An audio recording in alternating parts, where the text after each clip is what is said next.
Videotaping this speech today. My name is LeBaron King, and this is the audience.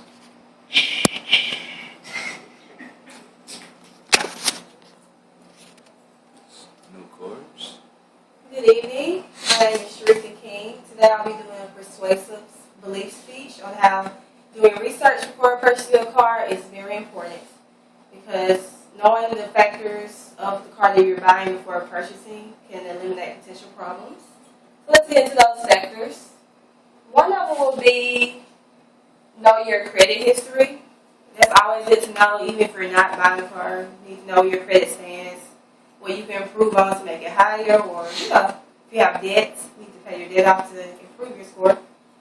When buying a car, some may need a loan, and if you don't know your credit history or your score, you do not know how much you need in your loan. And the amount of loan you can receive from banks or any lender will determine your credit history, because they look at your score and say, well, maybe they can get this amount or this amount, they'll be able to pay it back. Also, the APR, which is the annual percentage rate, that does a lot with your credit as well, because this determines how much you have to pay towards your interest for the car. If you have a good credit score, you can pay less APR rate for a car. If your score is less, you might be paying more APR. Another concern would be monthly payments. Nobody wants to pay expensive monthly payments they don't have to. So if you have a great score, you can pay less monthly payments. If you have a low score, you can pay more payments. Another factor would be knowing the history of the car. Nobody wants to drive off the lot with a lemon or whatever. He wants to make sure everything's okay with it, whether it's new or used. So if you have to go the extra mile and test drive the car, you should do that anyway, but check on your engine. And for example, me, I want a male to go with me, such as my husband or my dad, because, some car dealerships will get over on women, and, we can leave with messed up cars. So knowing the car's history is important. Another way to know the history of a car is Carfax.com. This is a website that tells about the car, like the ownership of the car, title problems. It tells about the accidents that happen in the car, and also the services of the car. Also, the VIN number, which is the vehicle identification number, tells the issues of the car. It's 17 characters located below your windshield of the car. And you can use this to access history about the car as well.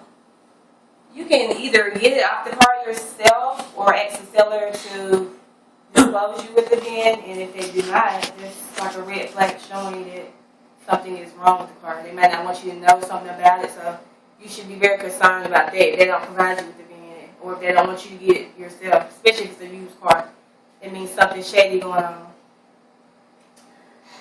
Also, resale value of the car. Different cars depreciate more than others, meaning the longer a car lasts, the better the resale value will be. And probably if you take care of your car, it's more likely to be a great resale value. If something you don't take care of, in general, it's not going to be worth anything in the long run.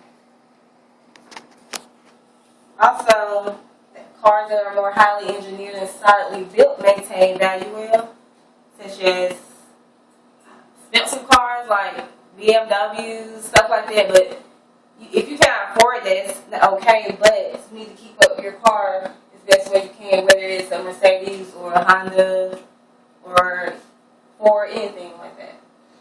Some tips on preserving value will be, of course, wash your car regularly inside and out. It's good to keep your interior looking nice as well as your exterior, because nobody wants to have issues inside the car, like roof hanging down, issues like that. Number 2, you need to park in the shades to prevent oxidation of the plastics. This goes along with your paint of the car. Your exterior is what catches somebody's eye if they don't want to crack paint car or vehicle, whatever. Another way to preserve value is to keep the maintenance up, such as oil changes. Keep your tires checked and rotated, balanced. This should be done anyway, normally. This shows the buyer that you've been taking care of the car very well, and This will help them make a decision on whether it's worth buying or not. Because nobody wants to have issues with a car. Nobody wants to put more money into it than it's worth. It's very irrelevant to them. They don't want to have to pay a lot of money down on it and then have issues with it and paying to get it fixed every now and then. It's a bunch of headache. So today I gave you ways and important factors of how research is very important for a personal car. Whether it's your first or third car, you should do research every time because your money is what you work for. I mean, you don't want to spend your money on something that's not worth it. It goes for anything, whether it's a washing machine, a house, car, bed. You want something that's worth your money because you work hard for it. So today I gave you this persuasive speech. Any questions for me?